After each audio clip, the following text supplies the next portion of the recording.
You like Aunt Jemima, Steven? Wait, didn't they ban her? No, that's gone. It's gone, yeah. Wait, Aunt Jemima's Yeah, gone? it's racist that you even She's say very that. canceled, yeah. Wait, so Wait. what's on the front? What did she do wrong? She was like it was like the Land O'Lakes Indian girl. It's like She some had slave vibes, trope. dude. Yeah. What? Okay, so I saw some old commercials of it, and it was definitely racist. Yeah. Yeah, all right. Wait, Aunt Jemima is racist? Yeah, what's Yeah, the if new- you see Nick, the old, I know you want to be like, oh my god, cancel Okay, culture. so But if the- you like look at it, No, it's I haven't like, seen. I haven't seen. Cancelers of Aunt Jemima were calling it slave in a box, is what they Slave in a called- box? Yeah. It came in a bottle, first of all. All right. I don't know. I just remember, like, I can't believe you didn't know about this. This is a No, while no. ago, I right? mean, there's just so many like good hip hop songs that refer to Aunt Jemima. I'm a little sad, or like, she got curves like Mrs. Butterworth. Like,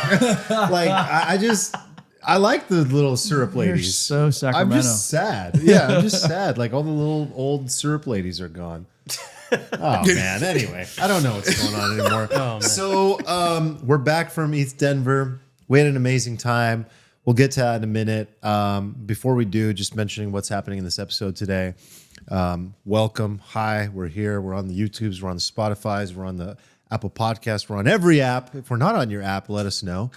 So today we're going to be talking about consensus reality, the idea that the death of it. the death of it. The death of it. The death of it. And there's some important sort of like anecdotal topics that we'll dig into that I think are pretty fascinating.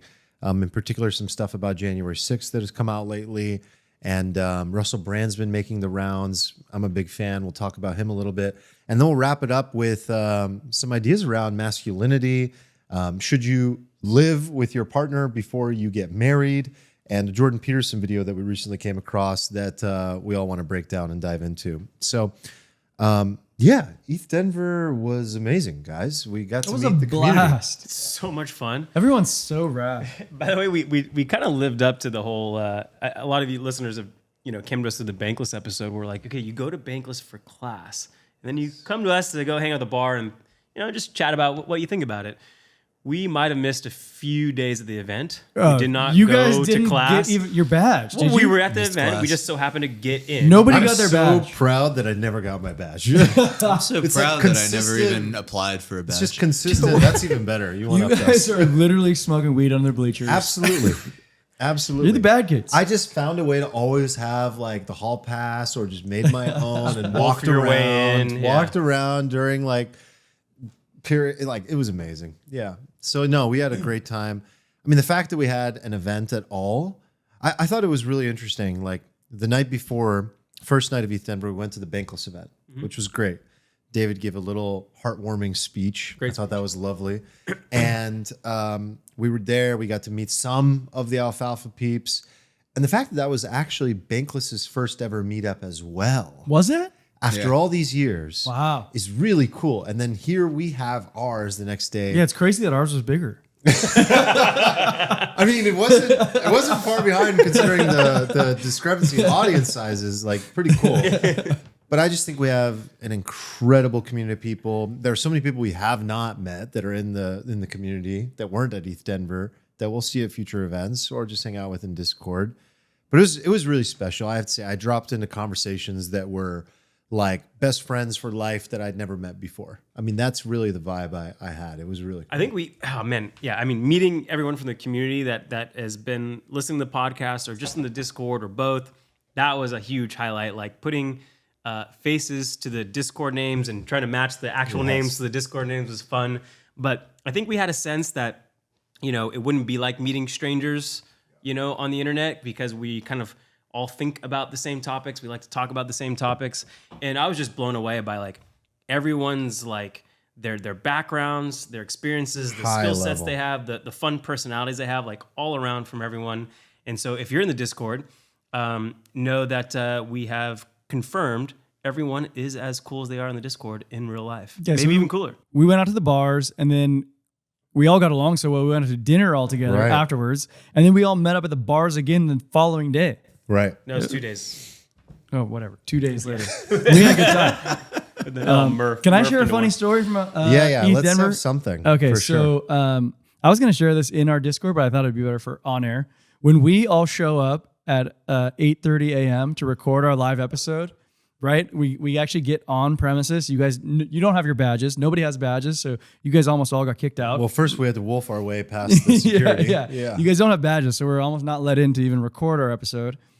But when we first walk in there, we get recognized. We get recognized by a random Amy from the boys club booth recognizes us. She comes up and says hello, introduces herself, and we all are saying hi. And Hi, Amy. Hi, Amy. And she sees Steven and she goes, oh, the disagreeable one. It was so good. It made my morning. Yeah. It made my He was morning. like, I'm Steven. She's like, oh, the disagreeable one. Yeah, so I think that nickname is actually perfect. Yeah, it's perfect. By the way, all you Amy want, reached they sell the out. We brand. forgot to exchange informations. We took a selfie together, and Oh, we yeah. forgot we didn't have a way to send it. We to have you, your so. photo. Yeah, hit us up, Amy. But yeah, I'll get it over to you. that was awesome. That was our first time being recognized Yes. as a pod. I've been absolutely. recognized before. yeah. People don't know that maybe someone could dig it up, but Mr. MTV. Mr. MTV, Oh, yeah. Back Eric's in, on SDSU campus, I was recognized after my episodes. Yeah. okay. We'll dig that up. Yeah, In my another- big deal. Shot Yeah. TV star. Oh, yeah. Cool. It was very good. I'm really happy we did that. Let's dive into a little alfalfa, and then we'll get to shattering reality. So go ahead, Nick. All right. Well, I got like a stat for my alfalfa round. I saw this on Twitter. U.S. has 2 billion parking spaces, consuming 700 billion square feet. The U.S. has 140 million homes, making up only 275 billion square feet. So we actually give more space to parking lots than we do homes. And so I thought about this a long time ago when it came to shared driving, and I thought that might shift it a little bit. But obviously, I think electric vehicles, if Tesla has its own network of autonomous cars, will that actually bring down car ownership? And will we repurpose cities in a new way? But also, I think in a previous episode we talked about aliens come to our planet and be like, what the fuck is this? It's all parking and they're lots. like, why is this all parking lots in this country? That's weird. Yeah. But anyway, I thought that was pretty fascinating, and that self-driving cars might actually massively reduce the need for so much parking. Who knows what we could do with it? Shareable mass driving car. Yeah. Self-driving. Yeah. Sounds like a scam by Elon, to be Yeah, honest. for sure. Actually, you remind me. Elon. I read an econ paper once a long time ago that was just postulating that there's a distortion in the parking market because the actual cost of parking in cities is artificially way too low. And I guess it's done in the name of accessibility for people or whatever, but it's it causes distortions in how real estate is used, the amount of traffic, and that, right? And if you go to New York, right, some of the parking, it's $800 a month to put your car in some lift where they stack it on another car, and it takes you all this time to get. Can verify this. I was one of those people. But you can park for $1 an hour on the street, and because parking is artificially cheap, it encourages way more traffic and parking in the city because of that. And then it also I don't know. It's so I don't know where it's going with this, but there's the government has distorted the market for parking and traffic, and it's causing weird stuff to happen that otherwise would not happen. Can I give a quick alfalfa round 1B? Whoa! Wow. Always got a one. Yeah, sorry, I didn't tell you. 2A. All right, I got a 1B. Yeah. It's more of a 2A actually. Okay. But how to pitch your favorite influencer at ETH Denver? We have some friends who are pretty popular in the crypto community crowd, and they lamented to us privately, they literally, hi, nice to meet you, and pitch on the business. Do you want to invest? Can we get on your podcast? Can we do this? Don't do that. God damn it. It Everyone sounds is crazy so that you short-tempered. have to give that feedback. And on one end, you say, okay, well, I got to pitch. On the other end, people say, ask for feedback, but don't ask for general feedback. Hey, I'd love to pick your brain. That's the worst. Or can you give me feedback on my business? No. Ask one specific question about the business. Yeah. What do you think of this mission statement? Yeah, or do you know a competitor that's different from us? This is what we're doing. Is there anyone that you know that's doing this? Or ask a very specific question because that person is probably an expert and probably is happy to talk shop. Like I love talking shop about businesses, but the general, will you give me feedback? Can I pick your brain? Or a hard pitch? Those bookends don't work. But somewhere in the middle, very specific question, let them show their expertise. I'm glad you brought that up because that was Ledger's Alfalfa, and he was muted for 21 minutes. So you just stole it. You stole it from me. Yeah, you stole his Alfalfa, Ledger's Alfalfa. and he said it so well, and we had a little conversation about it, and I don't think any of it is there. But that's essentially what he said. He said, go up to people you know, like as if that you know online, and be really fun and amiable and cordial, and just give them a hug and have a good time. But also just don't fucking pitch me, bro. Because I think that was his first conference his as well. Alfalfa. But that was his first conference, and he's like a prominent figure in the space, and he was sort of like I getting. didn't know it was his first getting conference. And like treat them as a friend. I his wouldn't be first like, hey, one. Arman, will you give me money? But like, hey, man, just so you know, like I'm trying to raise money from my company. Like that's a different field than like, will you invest in my company? Just say, hey, this is what I'm doing. We're currently raising right now. Like it's obvious that like you would accept someone's money in stating that you're raising money. Yes, short-term scarcity-minded thinking. Like, remember that if you build a relationship with that person, it's more valuable 10 times over, and exponentially if you just think a little bit more long-term about it, and you don't think about what's in it for me, you think about how you can provide value to them. And read How to Win Friends and Influence People. Like, just Good one. do it. Okay. Okay, so my Alfalfa round is based on one of our community members, Discord member Zach, who came and met up at the Alfalfa meetup, and he is the chief communications officer, I think, at Umzu Vitamins, and he brought some samples for us. I took home some samples. I've been taking I brought home like a smattering of them, but like I've been taking this one I took today called the cognitive one. Okay. Miracle Morning? No, Contigen? Conagen. Yeah. It's supposed to be like I take that every day now. it's supposed to be for cognition. Yeah. And I felt like sustained mental acuity today. And he even told me, he's like, don't take it with coffee. I've like had many coffees. But I do feel very good about this this vitamin. And, you know, I'm so glad to meet him. And that was really good. Yeah, and thanks Zach for Yeah. bringing it. He also gave me a testosterone one that Mina has hidden from me because I'm going to Vegas tomorrow morning, and I know she does not want me to be horny in Vegas without her. I thought it was just you're such a fucking bull already. She just doesn't want you to go to the next level. I'm like a limp flower.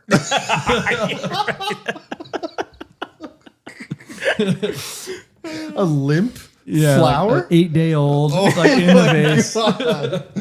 Oh my God. No, I will concur as well. I've been taking the supplements and they're high quality. They're high quality. I can't wait to get on that test. The Amazon reviews seem pretty legit.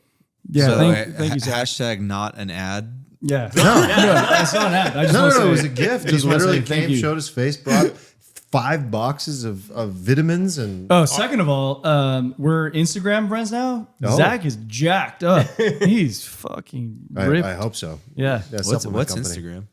Yeah. I did download it back. Wow. Uh-oh. Uh-oh.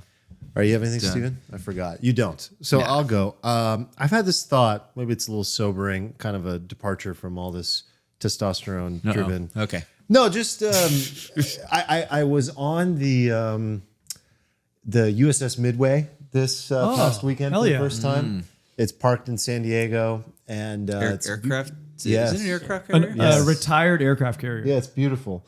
And she's an old lady, but she's a great little tourist attraction in San Diego that I was not aware of. And I've been very like sober in general. I used to do like little bits of edibles here and there, or like smoke some weed, but I've just been on nothing. And I just decided to take like a little bite of an edible before I went on this little day trip. And what cannabis in general does for me is it turns me into even more of like I just become very philosophical and big-minded about things. And I found myself just like strolling through this aircraft carrier. And if you haven't been on one, I don't know if you guys have all been on this. Huge. It's a city. And the Midway is small compared It's to small. I've been on the USS Roosevelt, which is Okay, active Josh. ones. This is an old I'm just one. saying they're No, bigger they're, now. they're They can hold like 5 times 5,000. bigger now. What? No, I've been on the Midway, and I remember like you can place a football field like on Yes. both deck. There's a lower deck where you can have a football field They played a basketball game on there like a couple on years the ago. top deck. Yeah. Yeah, they're really huge, and there's a post office, there's a laundromat, there's a wood shop, it's a city. It's a city. Oh man, I remember walking past like the postal office, and they had real letters. I sat and read like 5 of these long handwritten letters on the wall. The whole thing was an experience. Cannabis forces you to slow down, get present, and what I started thinking about, and I don't know if this is alfalfa, but it's just more of a share. It's like, I just went back in time to the beginning of civilization, but even predating civilization. I was like, we were these nomadic tribes that have always been at war. Like war-faring nomadic tribes. This is a part of who we've always been. And there's so much more that brings us together than divides us. And yet, we find ourselves, because of geographic, geopolitical, religious, racial, ethnic differences, always getting into these fights. And that's been a constant throughout humanity. And that has evolved up until the point where we had modern day warfare, where we've had incredible civil wars, revolutionary wars, world wars. And then we've had things like blitzkrieg, and we've had nuclear war as well. And now we're sitting in this place. And of course, being on this aircraft carrier made me think about the lives of these people, the people that were giving their lives to their country to defend their nation, but of course, knowing that they might die. And it was just, it was a lot. And I realized something about myself. I realized that I'm actually, how do I put this? Actually, I wrote down a good phrase for it, that I'm anti-war, pro-military. I respect the people. I didn't used to. I used to be a lefty who thought that anyone in the military and the whole idea of the military is just stupid, con, piece of shit people. I mean, I'm going to be really honest. That's the way people think on that side of the aisle. It's just like, this is stupid. Anyone who serves is stupid. This doesn't make any sense. The whole thing is an abomination. It is a really crazy, cynical and pathological way of thinking when you live in a place like San Francisco. Okay, there is no such thing as support the troops in San Francisco. Right, you're right. But now, having departed from that absolutely insane sort of thinking, I'm like, man, I've come a long way. It's been many years since then, but I deeply respect a human being who serves a nation, because yes, are they a pawn at times? And are they being used to, they literally are being used in this game of now we have these children that have become adults who lead nations, who are fighting and bickering over little pieces of land and arbitrary lines in the sand. And then they send their citizens to go fight and die. And so then you have no choice but to protect your homeland, your wife, your children. You have sons and fathers and spouses going and dying. And the whole thing just hit me. It was too much. It was so much. It was just fuck, man. You can be in support of troops. You can be pro-military. You can be a nationalist and yet be a globalist and say, why? Why is there war? Why are we still killing each other? We're one species. We're humanity. And yet here today in 2023, if an alien species civilization was looking at this planet, you would look at this and say, this civilization is still mutilating one another. Why? Why are they doing this? And in that way, I feel that we're very unevolved, and yet we're forced to. Because if we didn't defend our borders, if America was not what it is, which is very aggressive in its nature, and it has to be, and it spends so much money on the military. If it didn't, then what would it be? It would be susceptible to getting annihilated. And so it was a lot for me. And I guess I kind of just tapped back into it a little bit. It was important to me to know that there's a polarity that exists there, that it's okay. I can be both of those things. I agree. And I actually think that, when we went to Israel and we saw the people who were forced to serve in the military, you get a better appreciation for it. And I'm with you. Like, I appreciate, like, I don't want to be one of those guys that is like devoting my life to the nation, but I sure as fuck appreciate the people that are doing that. And I know what they're sacrificing. I know what they're giving, and it's fucking big. Yeah, and most of them didn't have a choice, and we're lucky that. And to be fair, like your point was like they're pawns in the game. Like, aren't we all? Like, we're gonna talk about that now. Like, we're gonna talk about that in this episode. Like, maybe we all are. Exactly. Also, some of the best employees or team members I've had in different companies have always been previous military, for sure. Well, I was talking to my barber about it today because I was like telling him about my experience, and he was like, "Dude, my aircraft carrier was like 4 times the size of that thing. That thing's a little baby." It's fucking huge. I know. God. Anyway. You just like I was watching the Whatever podcast last night, and everything you just it's great, kind of interesting pod, by the way, if you haven't seen it. They do a lot of like dating stuff, but like last night they had this kind of like well-known conservative guy, and then just like an OnlyFans girl, a stripper, a couple college girls, and they were just talking about stuff, and it just made me sad because what you said reminded me of like how much people sort of take for granted everything that like kind of underlies the world that they live in. People talk about it with regards to our food, right? Like, we're so disconnected from where the food comes. We have no appreciation for it. The idea that we just go to the grocery store and pick up a steak and then cook it, or like DoorDash something, is just insane. And when you get disconnected from it, then problems start to happen, right? And that's kind of how we are with regards to Our freedom. freedom. Yeah, I mean, Seriously, though. risk of sounding a little corny. Our but democracy. Our 100%. America. But like, yeah, it's true. We take a lot of stuff for granted now, and like it's hard to imagine our generation, or especially the generation like after ours, like kind of coming together like the silent generation did during the war. It's almost like they had like one vision of like what the world is, what is good, what is right, what is more, and they just kind of coalesced around that and did like really great stuff. And it like worries me that I don't know what could actually like bond us together right now. Oh, an alien invasion. well, yeah, it really might be Independence Day. And Post fourth turning, though. Will Smith. Well, and here we are, like looking at a lot of things that have happened lately. So, like Russell Brand is someone that I've been throwing in the text thread lately. I'm personally a big fan. I love Russell. He's a radically moderate dude. I've been following him for many, many years, in particular on YouTube. Probably more of a lefty, And let's be honest. He's always been more of a But lefty he's- for sure. He's very and open. by the way, he's when- open-minded. When I said like lunatic lefty, I mean lunatic lefty. I don't mean like you're generally on the left. Like generally on the left, I think I am generally on the left. But we're talking about like you're just off your rocker. Now, Russell has always been a very socially liberal person and very left-leaning person. But he's been on a truth-seeking adventure, and he's been publicly displaying this and documenting this on his YouTube channel. And of course, for those of you that don't know him, this is a famous actor, comedian. Forgetting Sarah Marshall. Yeah, this is fantastic. I feel like he just played himself in that movie. Like, it pretty much just played himself. Felt that way. Yeah. Yeah, just, yoga guy that humps everything. Get him the Greek. Yeah. Oh, that was a good one, too. Good one. Super funny, linguistically off the charts, talented, very bright guy. Clearly smart. Yeah, clearly very smart, but also has overcome major drug addiction and has written about it, shared about it. Anyway, where he's really sort of stamping his name right now is by being a radically moderate thinker. And he is bathing in nuance daily.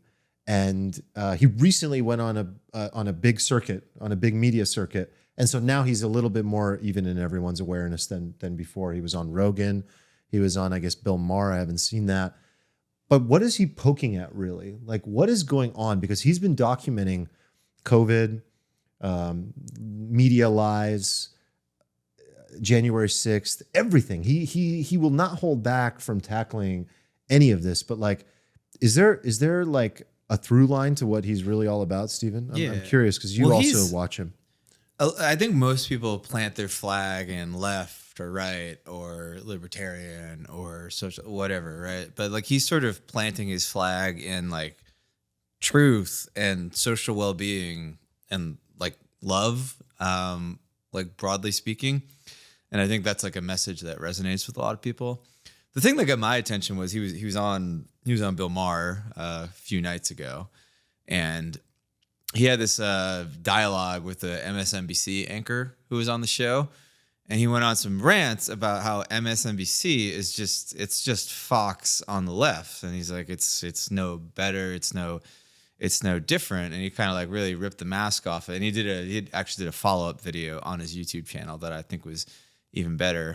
He got some applause from the crowd. The anchor, of course, like scoffed at the idea that NBC was anything like Fox, because Fox is, they're the evil empire, and they're so bad. But yeah, like he's sort of right. He's pitching this sort of like opt out thing where people are like, I got to choose MSNBC or I got to choose Fox, and I think a lot of people think this, and like I think we all think this. Like it's all sort of bullshit in a way, and people are letting these like entities with these like interests that aren't disclosed like shape their conception of what is the nature of reality in a way. Like if you listen to MSNBC all the time, you will literally have a different perception of what reality is than somebody who listens to Fox all the time. Like you literally are living in different worlds now. And like to Russell's credit, like he did an episode on his YouTube where he just basically like eviscerated MSNBC. He's like, this is ridiculous. He's like, you know who owns MSNBC? BlackRock and GM. You know what GM is? They're the largest defense contractor in the world. There's no criticism of war on MSNBC because there's this agenda to like perpetuate war and sell military devices. There's no criticism of like the vaccines or anything. He's like a very kind of like COVID questioning guy because Pfizer is like an enormous like sponsor. You don't want to get into a debate with someone like him because he's just so linguistically like genius and off the chart. Kind of the same thing that Jordan Peterson does to people though. They both pay attention to every single word that is mentioned. We got. I like it. I want to hear this. Let's like, no. But keep on track. Some people believe that people like Russell Brand are superfluous in their speech. I think that while it may appear superfluous, every word is additive in the sense that it just further clarifies the statements and adds color that is important because it's nuance. Without that nuance, you're kind of lost and you're making very blanket statements. You're making very radical statements.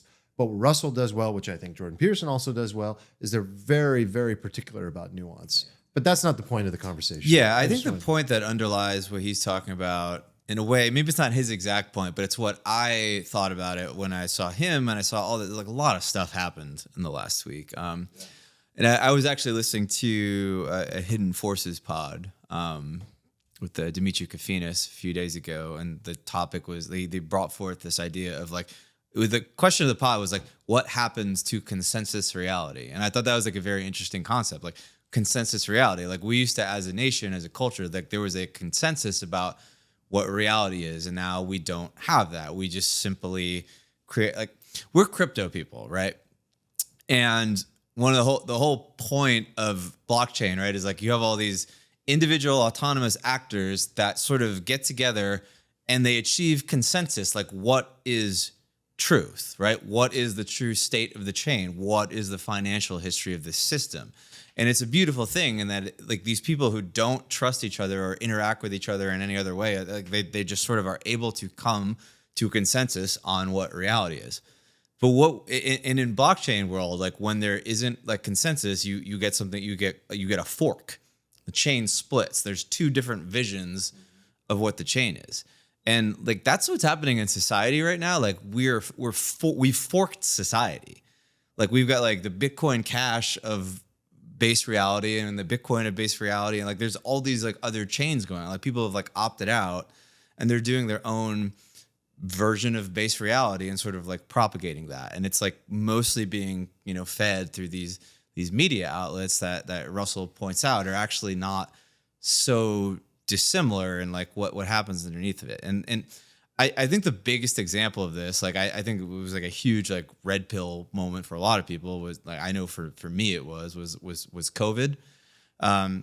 And we're still to this day are seeing all of the stuff kind of come to light that a lot of people at the time were questioning with good reason, and they were sort of just shut down. And like just like so much has happened recently, and I don't know which one you guys want to dive into, but like off the top of my head, like Pfizer basically admitted that like the vaccines don't prevent transmission. The Fauci stuff has been like incredible. So I think Pfizer admitted that from the outset. Like, can I just jump in here? Like, I think as I'm listening to you guys, first of all, like I don't follow the influencers that you guys do, right? Like, this has just never been my thing. But I appreciate, you know, people who are out there living in the messy gray ocean and trying to bring nuance to light. I love that. It's like essentially what we're doing, right?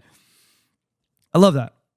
I think where I land on most of this stuff is like what we're going to talk about today is like that is messy gray, right? Like there are like narratives that come from this angle or from that angle, and those narratives are going to sort of like support whatever their ultimate agenda is from the left or the right or whatever angle they're trying to come from.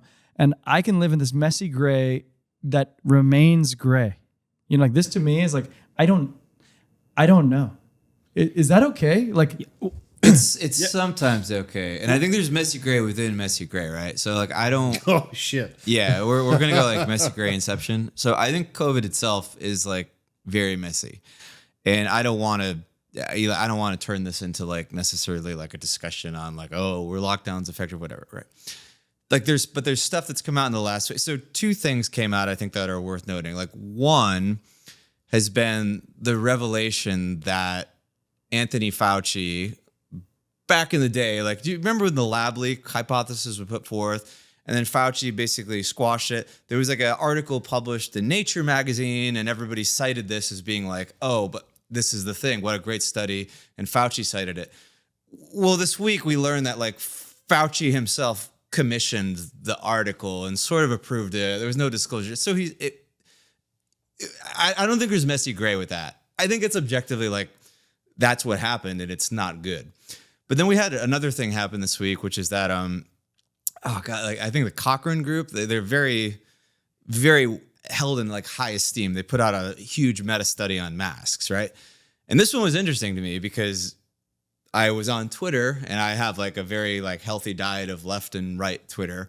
And my right Twitter feed was unanimously like, see, masks don't work right there in the study. And then the left Twitter feed was like, these idiots, like they can't even read this study. And I was like, wow, this is like interesting. That was the tick. And that, like, I actually looked into this for a while today. I like dug into it and everything. And I was like, oh yeah, like if you actually read the study, it certainly doesn't say that like masks aren't effective. That's not what the study says. But you could read into that if you really wanted that to be your reality. And then you could do the same for the other side, right? So like I feel like it's really emblematic of a lot of stuff that happens in the world where it's just like we aren't given this like neat, clean black and white thing. We have this information that gets like filtered to us like through all of these sources, and then we're fed like these competing versions of reality, and it's kind of hard to deal with, to be honest. I mean, here's how I kind of put this in a box for myself is that I've come to use the analogy of theater. Like it feels like all of it is theater. They're up on a stage and trying to accomplish an objective, and they have to be on the same page, have to be reading the same script, moving in motion with each other, because God forbid, if anything gets confusing at any time, the audience is not going to know what we want them to do. It really is theater. And going back to what Eric said, he's like, I'm okay living in the messy gray when things are ambiguous. And I think the underlying assumption of the actors or the directors in the play is that the majority of people can't live in the messy gray. They may wander from the call to action that we want them to make.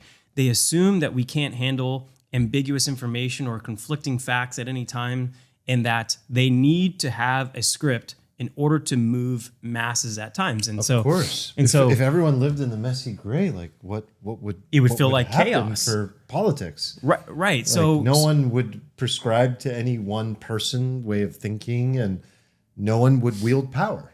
Like, Right, it's and about power. And like, if you are Fauci and you wanted to just maybe not be public that you authored this paper, and maybe both administrations kind of agree with you because they need the audience to take a certain action, and if they weave one little fact that could like undermine the script, then they might do it. So I do think it's from like probably originally stems from maybe like an altruistic goal of like, we have to control 300 million people in order to Altruistic. take. Maybe it might, but then it compounds on itself, right? And then sooner or later, the end result is now in the media format that we live in, this stuff eventually comes out, and then the whole institution gets crumbled because of it. So you have a theater, you have actors and directors who can't feel they can't give a true, messy, but more factual view of what's actually going on because they might divert, and in that process, they kind of undermine the whole institution, and that's where we're feeling now. Like, can I even trust, the National Institute of Sciences or the NIH or like the experts anymore? Must be at an all-time low, the trust. Yeah. Yeah, I mean, I think the stat of like trust of mainstream media is an important one that I don't think people talk about enough. I think we all know, most people should know, like, trust of mainstream media is at an all-time low. Okay. But what does that mean? It means that you have like essentially these two cohorts of media, which I know we say oftentimes that one side is a little bit underrepresented, the right is a little bit underrepresented, but Fox is huge. People like Number one most popular network. Yeah. Huge. Carlson is huge. Like, it's huge. But the left in general is predominantly sort of in control of a lot of other facets of reality, whether it be Hollywood or the financial system or the academic medical system. The health infrastructure system is completely undoubtedly dominated, controlled by and anyone that is center or right of left is out of academia. Like, you can't exist anyway. So that is the case. You have these two cohorts that have been in battle. What you had before was more of a healthy balance and an equal sort of acceptance of one another. Like, growing up as kids, it was just like, yeah, Johnny's parents are Republican. And we used to say the words Republican and Democrat. When was the last time you guys heard that to describe somebody? You don't describe somebody as Republican or Democrat anymore. You describe them as left or right, as conservative or liberal. And actually, it's a more loaded language. It's more divisive. It's more polarizing, because Democrat or Republican was just, oh, what party do you vote for? Oh, cool. Party representation under one system, the United States of America. So you ultimately have to vote for a person to represent you, but it was under one system. In this system of left and right, of conservative and liberal, we're talking about identity that is deeper than just my political sort of affiliation. We're talking about identity that comes down to reality. What reality do I believe in? What do I believe about COVID? What do I believe about, everything has become politicized. And that's really, I think for me, the difference is that we no longer have any unifying sort of mechanism that brings all Americans or all Europeans or all Asians or whatever together. And then, of course, so many countries follow America's sort of social unfolding and evolution. And next thing you know, the whole world is just like unraveling into what is reality. And I think it's a really scary and serious situation, actually, because I don't think anyone knows anymore who to trust, what to believe. And what does the world look like if that's the case? It's not only more, can I trust them? It's, well, how do I pull the curtain down? What do I need to find to say this theater, this play is not actually true? And it's beyond, can I trust them? It just starts with suspicion. How do I? Yeah. How do I so like pull everyone the has curtain down on become the this whole like play? investigator. Right. It feels like it more so. But we've than in the said past. that is necessary and healthy. And I do agree with that. Because in this world, it is necessary and healthy. Yeah, I just wish these things would have been able to come out a little sooner and not be labeled as conspiracy theory. So we could have had this, this mishmash of arguments. Even if people are polarized, at least there was a mishmash of arguments. So, when a vaccine came out, you could, make a decision for yourself with more information than maybe most people did before. We didn't have open discussion. Like what happened was we just like had these powerful people who were in control, whether it was in control of like the health bureaucracy or in control of the social media algorithms.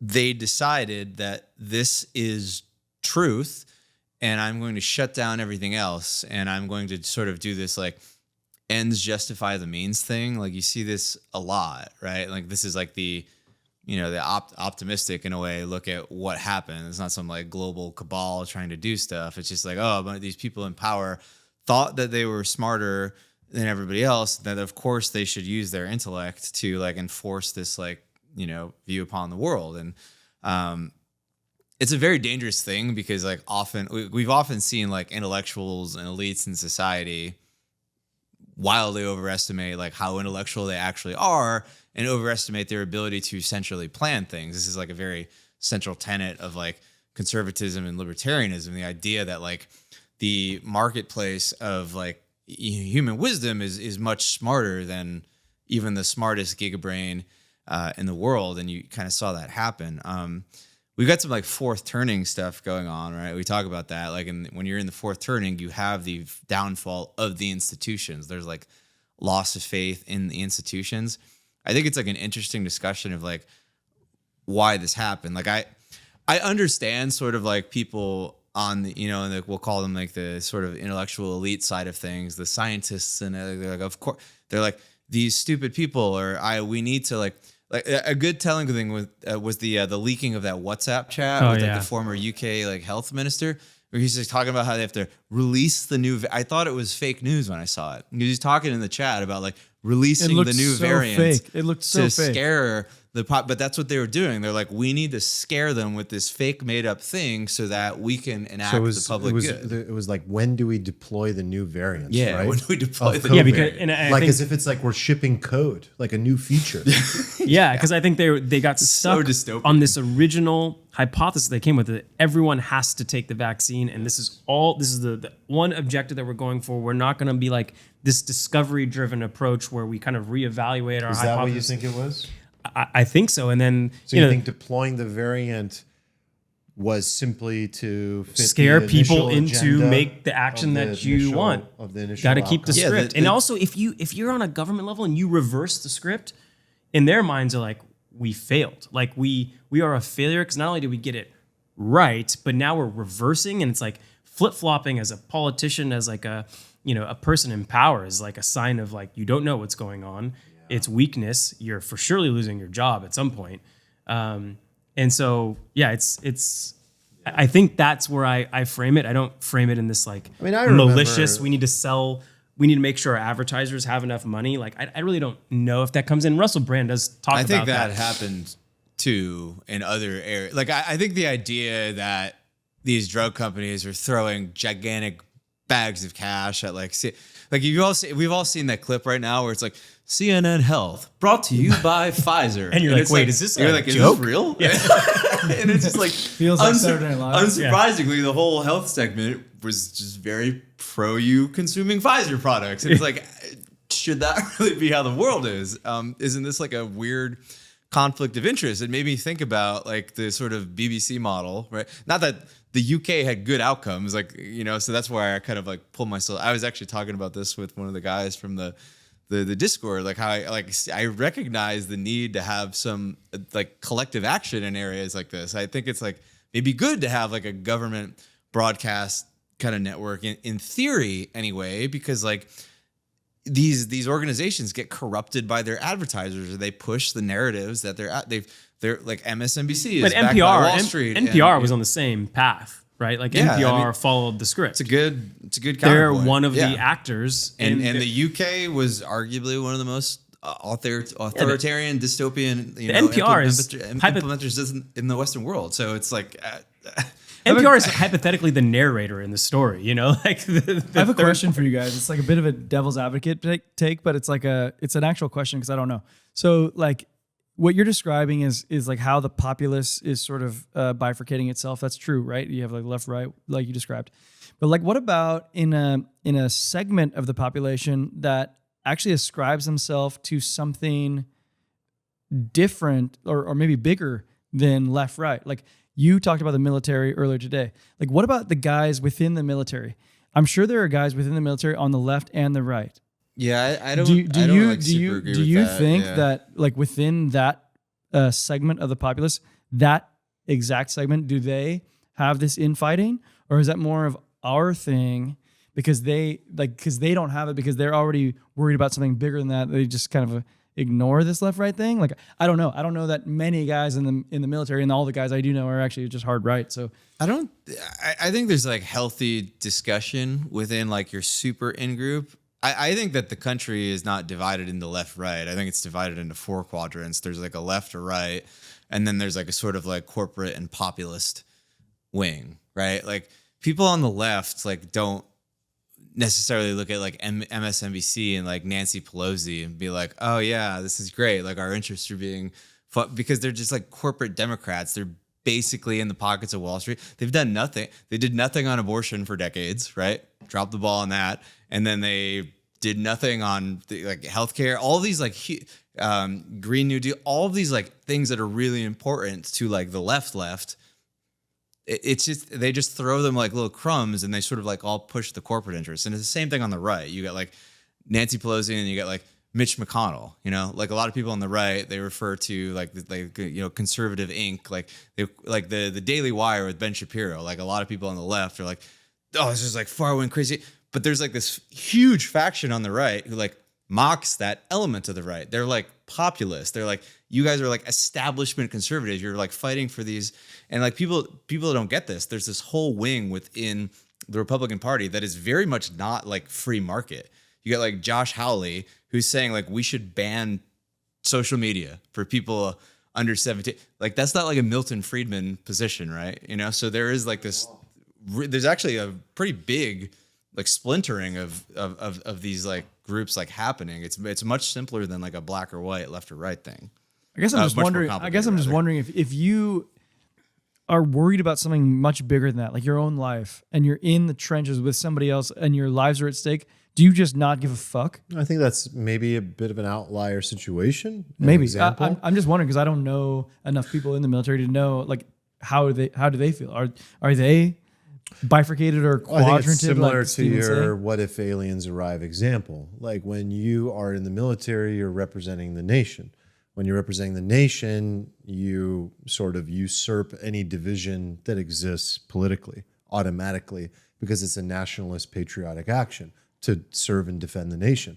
So something has to bring you together, and it's an existential threat. Another country. Oh, well, here we go. Then I can already tell where this whole thing's going because they're going to try to galvanize the entire nation in unison against a common enemy, and that's the way that's going to go. Oh, I don't think that at all. I think it's very profitable to have people splintered, right? I think there's a reason like Wall Street donates money to both sides. Like you get your opponents like fighting against each other.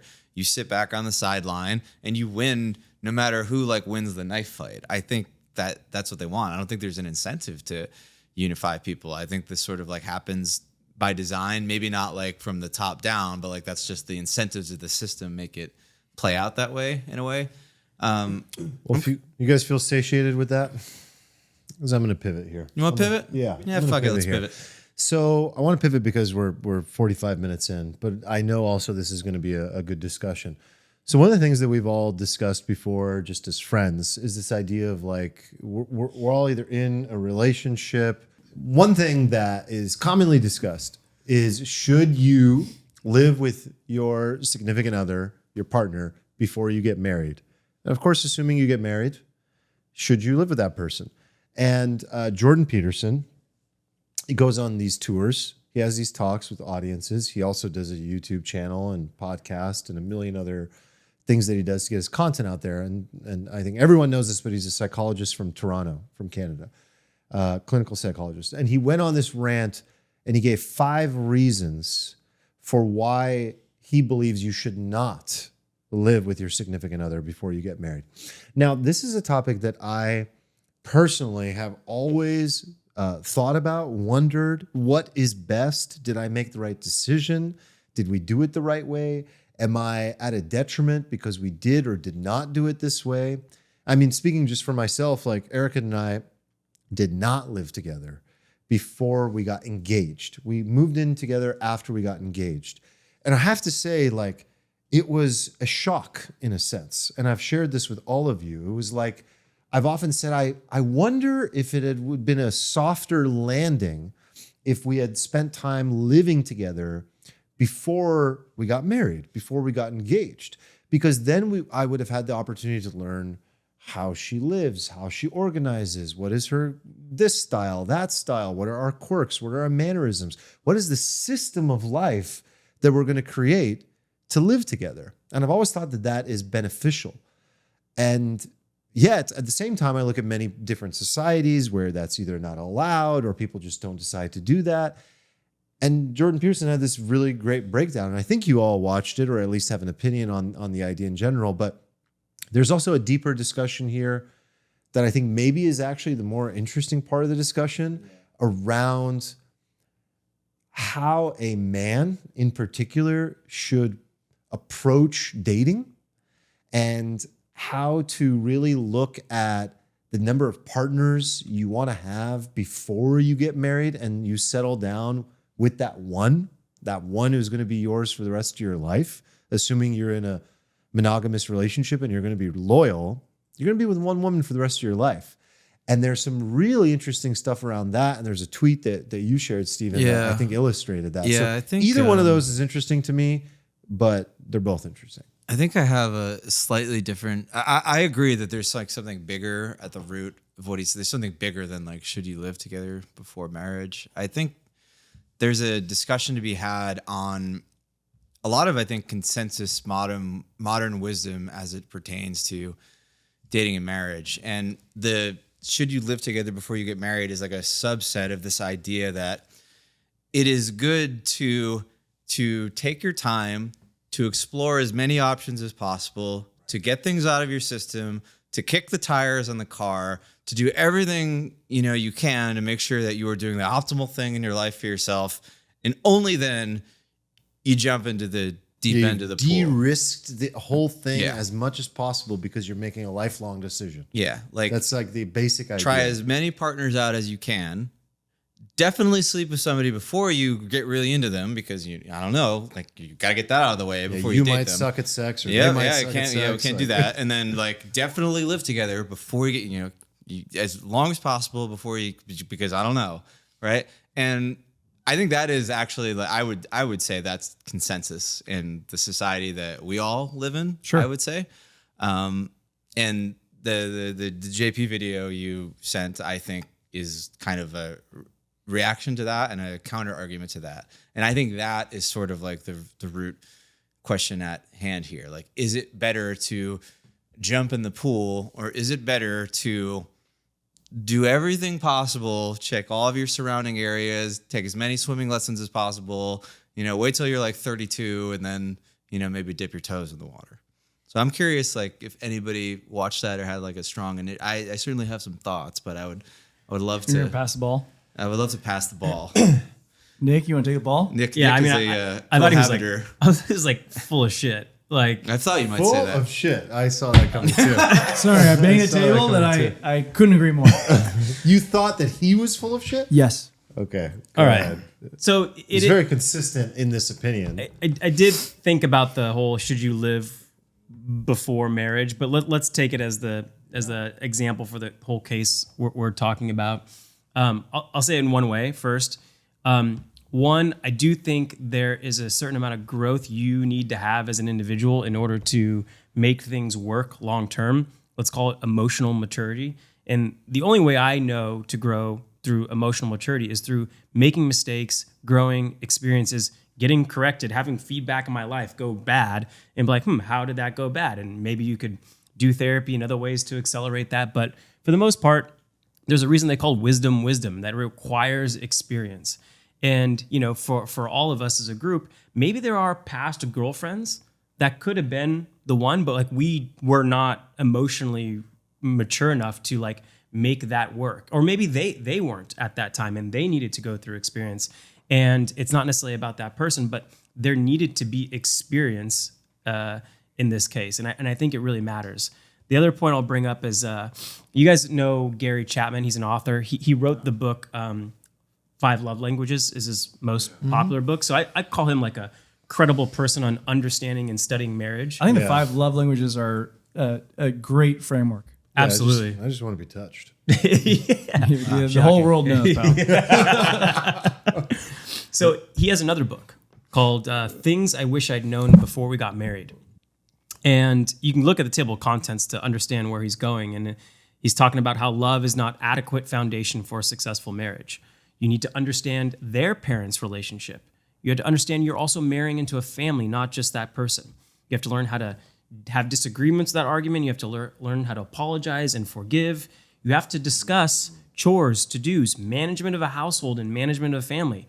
Finances, you accept both each other's risk tolerances financially when you kind of combine houses. And also he makes a case that like perfect sex isn't automatic.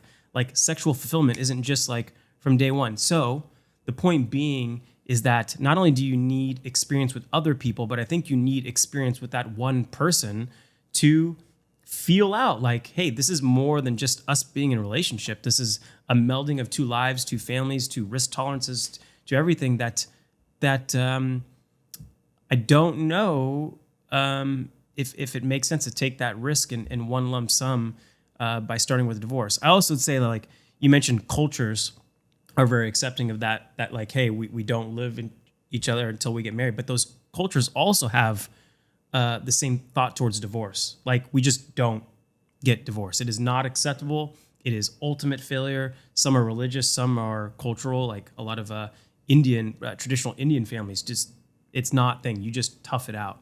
So I don't know if that skews the data, but that certainly came my way. And then I'll throw a third more fun one out. I came across this a long time ago, but someone came up with a math formula for the number of people you should date before you should decide. You may have heard it. It was like a math problem in figuring out how many people should you interview before a potential job. And step 1, you estimate how many people that you could date in your life. So if you're a heavy dater, it might be like, 30. If you're less, maybe say, I'm really going to realistically date like 5 people in my life. You take the square root of that number and you date and reject all the people up into that point, and that establishes your benchmark of like what works with you. And then the first person that you date that exceeds that benchmark, you seal the deal.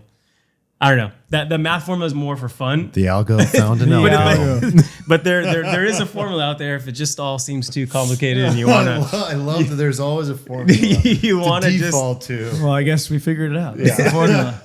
Anyway, I'm curious what you think and why you thought it was bullshit. Yeah, Maybe these are different takes. I thought it was bullshit for 2 reasons. One was his approach to the conversation that I thought was bullshit, and then the other part was like the actual idea of the conversation. So his approach I thought was bullshit because I thought he was just kind of straw manning. Like he came right out of the bat and he's like, well, of course you test drive a car before you buy the car, but women aren't cars. Like, the whole crowd's like, yeah, JP, fuck yeah, women aren't cars. I was like, what the fuck is this? Like, okay, it's like fucking straw manning. He did that like 3 times. Like 3 of his 5 things were actually straw manning, I thought. But then when he got into like the metaphysical examples, I started seeing like real bullshit, which I take as this. It's like he quoted your boy Carl Jung, okay, and Carl Jung said something to the effect of like, hey, a relationship can be like a what do you call it, like a chemical reaction, and a chemical reaction requires heat and pressure. In a relationship, heat and pressure is applied by your marriage. It's applied by the fact that you cannot leave. You are stuck together. And that applies heat and pressure. I agree that does apply heat and pressure. But I also know that heat and pressure is applied by life regardless of your marital status. Like a good friend of mine that was at my bachelor party, he got stage 4 cancer at age 32, and his girlfriend stuck by his side. He survived. He was at my bachelor party. He went on to marry that girl. That is life applying heat and pressure to their relationship outside of the marital construct that JP says is the only way to apply heat and pressure. I know that's not true. So I mean, I can tell a story about me and Mina's heat and pressure that got applied, and it would take 14 minutes. I don't want to do it. But like, all I'm saying is, I think the idea of living together is not actually it doesn't even matter. It's like when you spend time with somebody, you and Erica spent a lot of time together without living together. You've had heat and pressure applied during those years as you were dating, and you get to know that person, and that partner of yours has the choice to leave or not during those times. And that matters. Like how they respond to those, like external impacts can be indicative of how they will. Do you think it's a bigger deal to leave somebody when you're dating or when you're married? My big problem was that he said that living together cannot simulate marriage. I was like, that's false. Like, it's a great simulation. It's an incredible simulation.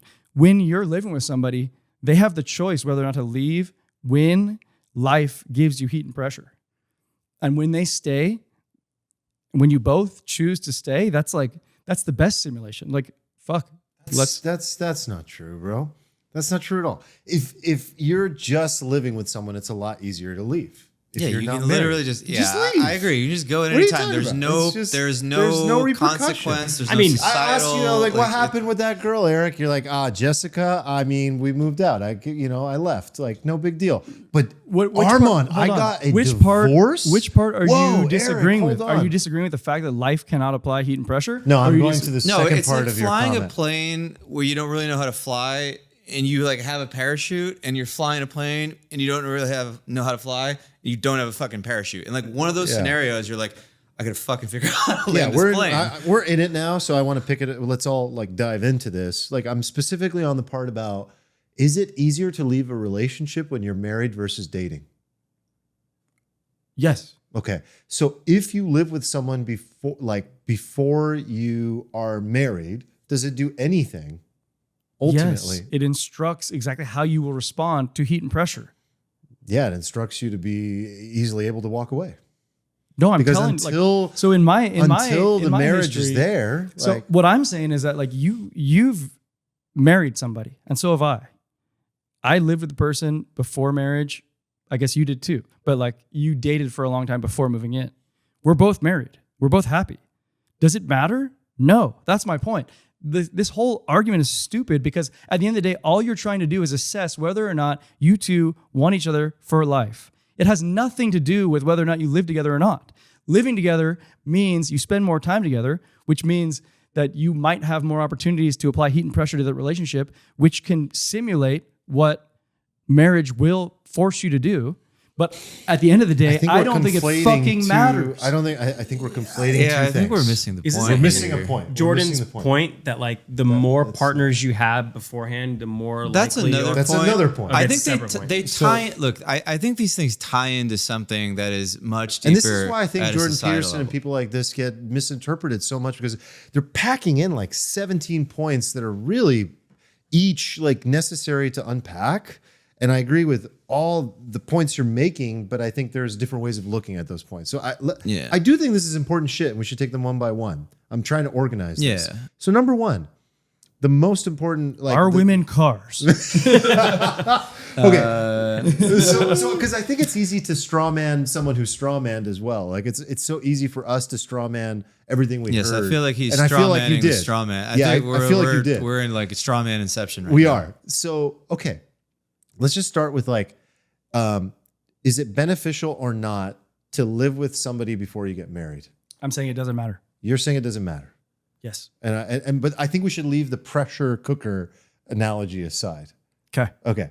So, I mean, the data suggests that it does. and Nick, were you saying on this particular point that the data might be skewed because you're tapping into, and we don't know the data, we don't know, but that we're looking at societies that sort of obligate you to wait anyway and then shun you if you were to ever get divorced. So the data is obviously going to benefit the ones that wait to live together until they get married. Was that what you were alluding to? The same cultures that say, hey, you need to wait till marriage also I thought that was very good. are very against divorce and the cultural norms and social contracts I between thought that was like, really good. Somebody who wanted to use data to present their own argument would use that data in the raw They would.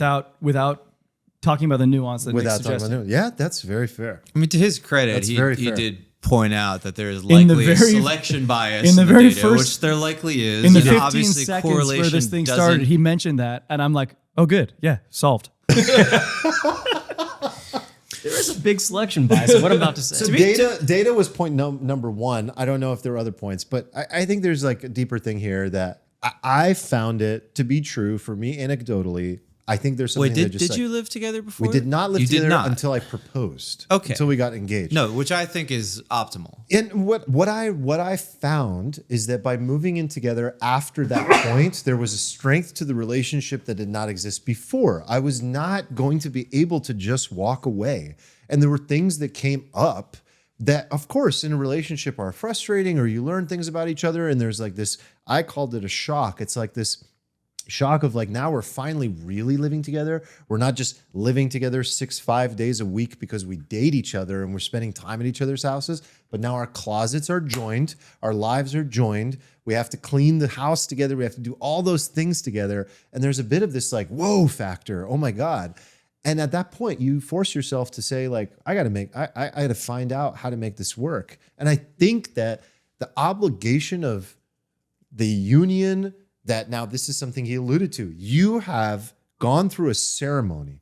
You've stepped in front of your friends. You've promised that you're going to be with this person. You've signed a document. Some of us believe, I believe for sure, that like, whatever, who needs that document?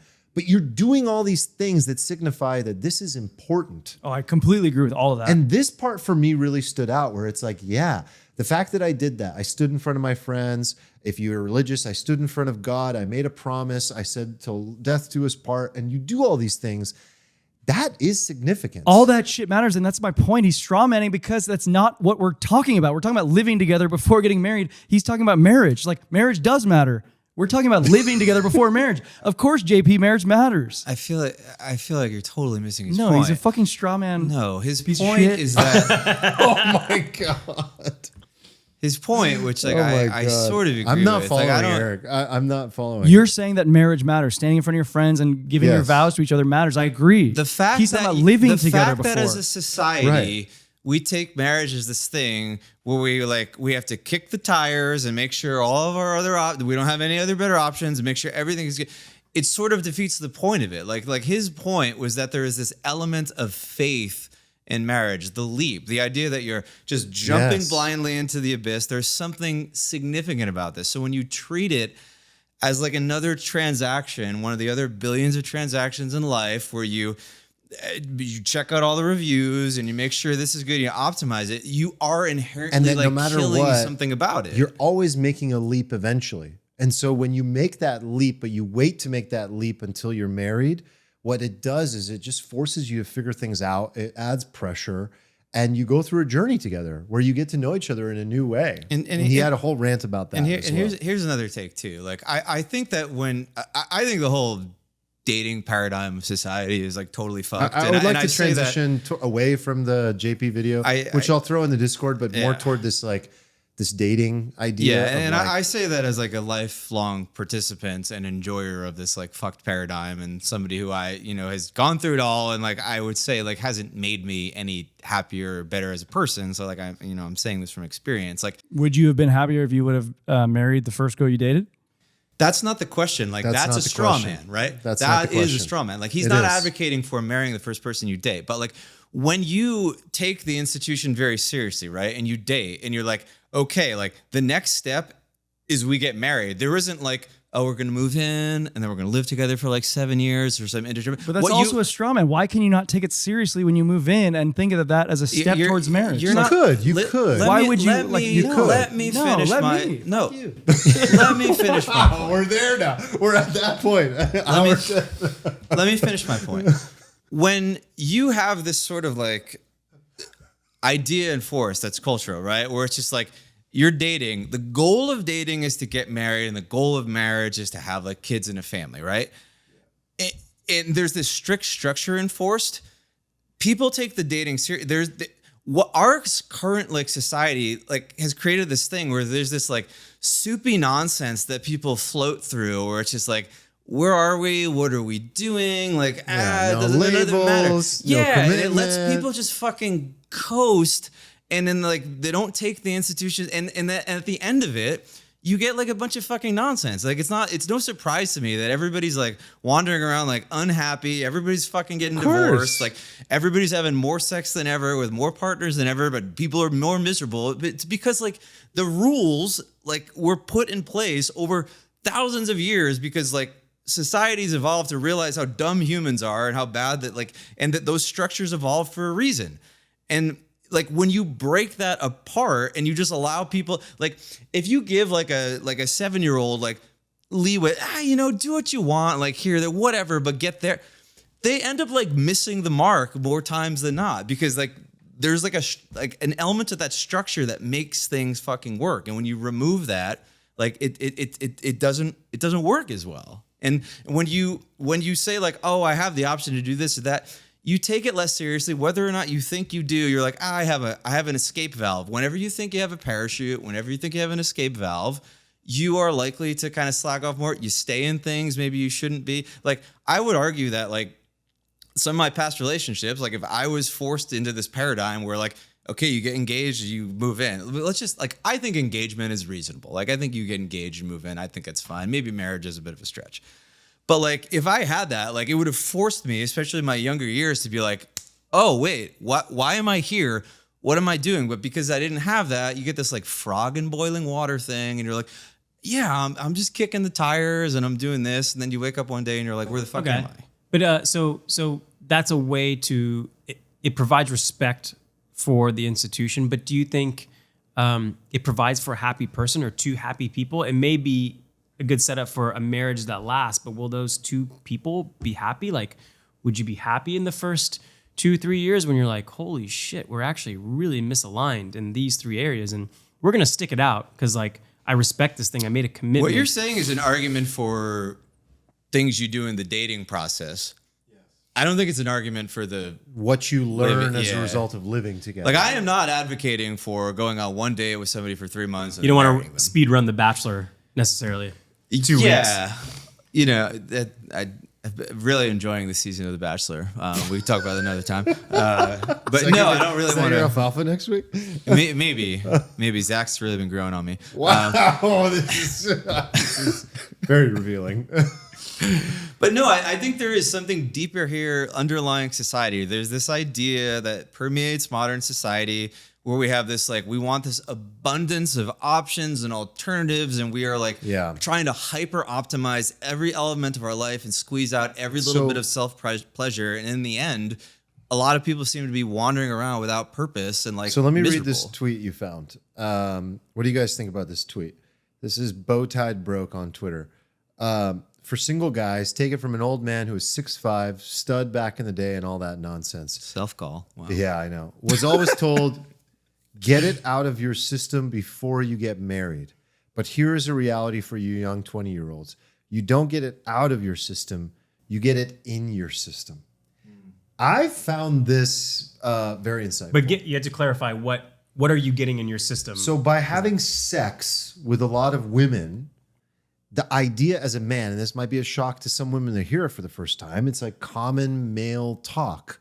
Go have sex with as many women as possible. So you're wild. Get it out of your system so that when you sign up for one gina, forget who did that joke back in the day, you get one gina. You get one gina for the rest of your life. When you sign up for that one woman, that one vagina, that you're content. Like, that is literally the joke. And so what he's saying is by doing that, by being promiscuous, by dating a lot, by having a lot of sex, you're not getting anything out of your system. You're actually creating it. You're bringing it into your system. You're turning yourself into a promiscuous human being who then all of a sudden has to hit the stop button one day. And what happens is, how are you going to get that out of your system when you get married? You then continue seeking that. And I don't know. I found that really interesting. I can't say he's wrong.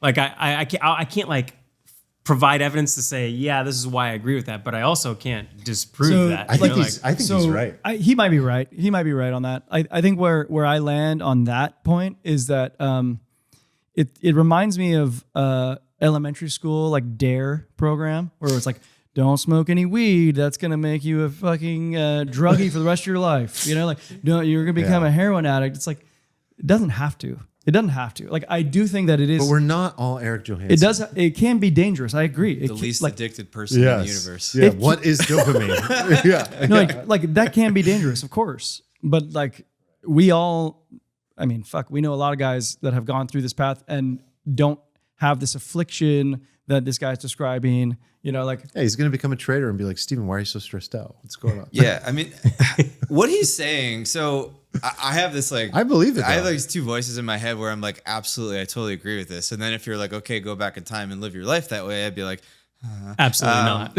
No, I know exactly. That's what I was thinking too. But like, I would not take his advice. But that's only because we have it in us now. Yeah. right. But I feel like that is the addict inside of me talking. And I feel like if we put this to like something else, like cocaine, right? And you were like, okay, so what you got to do is go out, do as much cocaine as possible, and then like so that you don't want to do any cocaine anymore. No, but if I could have like 10 nights, you know, then I'd be like, that's what I'm saying. I've had way more than 10, and I can tell you I'm not a cocaine addict. Like, I'm just telling you, like, this shit Can we works. agree that you're just special? No, I think this is. I'm normal. Aaron, Right. stop. You're special. I think I'm normal. You're special. No, you're not. There's nothing normal about you. You have you. some You're Buddha-like biochemically command over your dopamine pathways. You I don't even know what's are going on fully up there. I don't think this is crazy. wired differently. No, I don't You're a think it's special crazy. man. But no. I mean, he's talking about the case where someone dates 30 women and then has like a very faithful relationship when they get married. And I want to be don't very think clear. that's- Not common because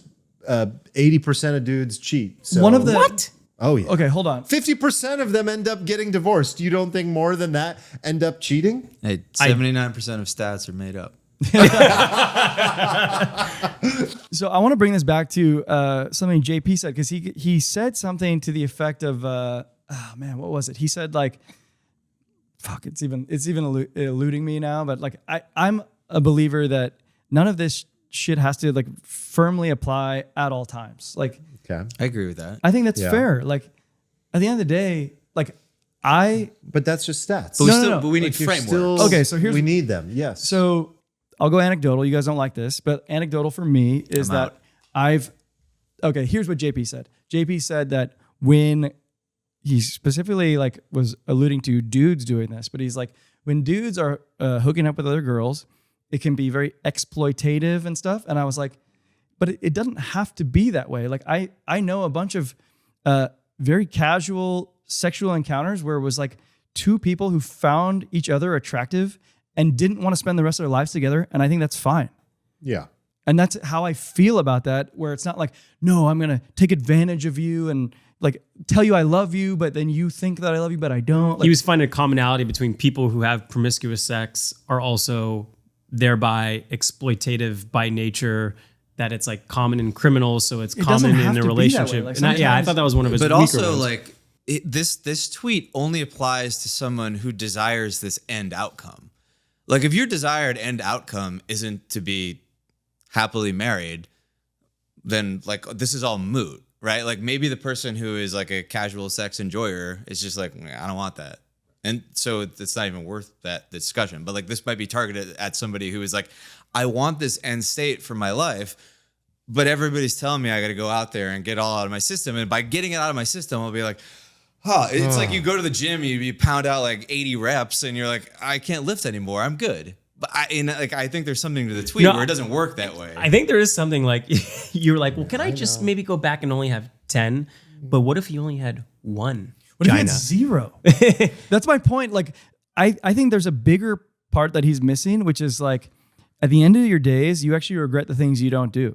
And like, if you have lived your life with only one, you might be like, what the fuck was I doing? That's actually not a regret. Have you heard that regret a lot? That's actually not a regret. I don't know very many people who've only had one. So like, I don't have zero. I know people that have it 0. But regardless of one, like how many people on their deathbed do you hear like, I wish I chased How many more people tail. when they're 40 have been like, I married my high school sweetheart. What the fuck? Like, that's a lot of them.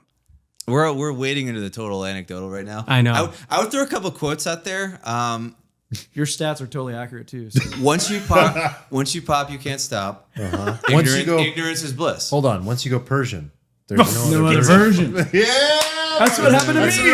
That's what happened to me.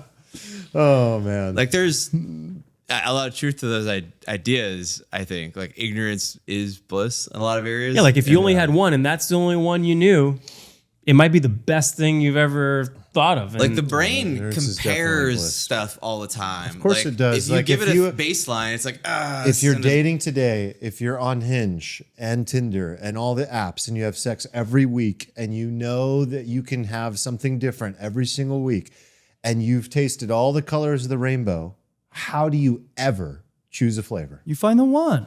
How? Your brother's fucked? What are you trying to say? No, take the square root and then no. yes, your brother is fucked. No, he'll I be wouldn't want to have tasted. No, all the he'll be flavors. happily married one day because he'll choose the girl that he loves. Period. All right. Well, I'm gonna we'll have to wait. ask I'm him gonna about wade it. into the anecdotal here with Eric and say that like my anecdotal experience from people I know is that the Hinge paradigm like kind of destroys people. Like, Yes, it destroys They don't people. like the abundance. This is like Hinge is actually a good experiment for this, right? Like we kind of play this out in a way. Like the uber abundance of Hinge doesn't, from what I've seen, like exhaust people to the No. point where like I'm good. It like And then it paralyzes doesn't- them like a drug they're addicted to. Absolutely. And again, not talking about anyone in particular, but what I have found is that it just actually causes them to lose any desire to be in that state of mind where it's like, you might say, I'm looking for the one, but all you're really looking for is the next lay. And you say to yourself, I'll know it when I see it, but how will you? Because all you're seeking is to get laid. Nothing is, you have to change your identity to attract the person that would want to be with somebody like that. So it doesn't work, in my opinion. And again, we're speaking about opinions here. We're certainly These are just- No, speaking- you guys have all the stats. I'm speaking. I about definitely opinions. do. I definitely do. I didn't drop any stats. No, How no, many no. stats have I dropped here? No, but you admonished me for speaking about opinions. Anecdotes. Anecdotes. All right, let's go fight at the bar. And I love you guys. I think we should wrap. Nick just walked out and left. Yeah, Nick's call. I guess he's meeting a guy who has Tinder. a punk from Tinder date. He's meeting a guy with a Punk's punk? breakfast guy. Punk guy. Oh. Yeah.